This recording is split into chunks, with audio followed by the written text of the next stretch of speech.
Il faut un certain courage pour s'abandonner au regard de l'autre. L'autre qui nous observe à travers le prisme de son propre univers.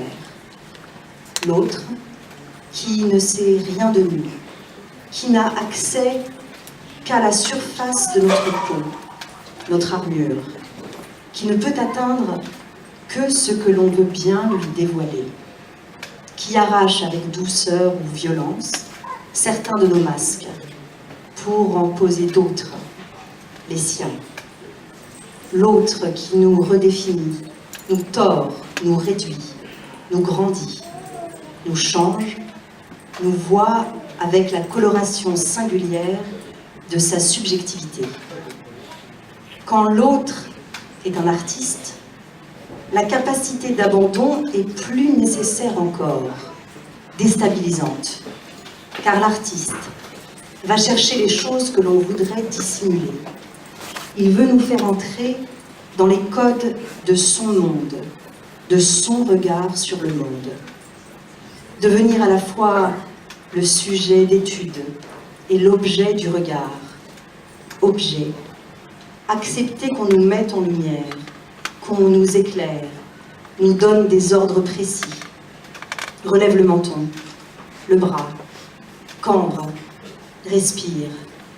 Devenir objet, poupée, se faire manipuler le corps, se faire maquiller, attacher, habiller, striptease émotionnel, s'abandonner en confiance au regard que l'autre pose sur soi.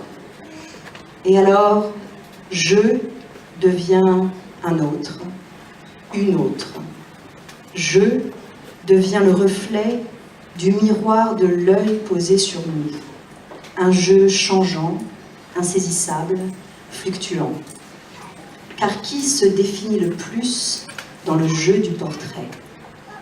Élisabeth, modèle unique, livrée à 16 regards artistiques, se dévoile, nous surprend, tout en mettant en lumière celles et ceux qui la prennent, comme l'objet, la poupée, et le même ou la même, c'est l'univers de chaque artiste que l'on perçoit avec force.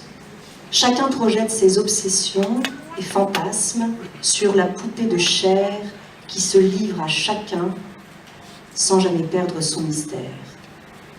Apparaît alors la femme multiple, l'insaisissable, celle qui cherche son reflet dans la pupille de l'autre pour se perdre, se retrouver, reconstituer non pas son identité mais son reflet, l'image qu'elle renvoie, la manière dont les autres la perçoivent, la limite, la libère.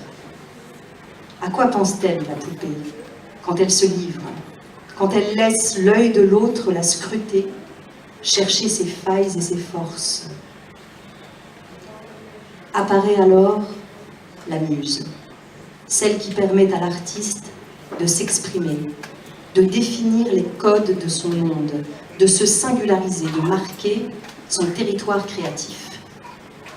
Épreuve d'abandon, où le modèle reflète l'artiste, où l'artiste révèle une facette enfouie, invisible, cachée de la muse modèle.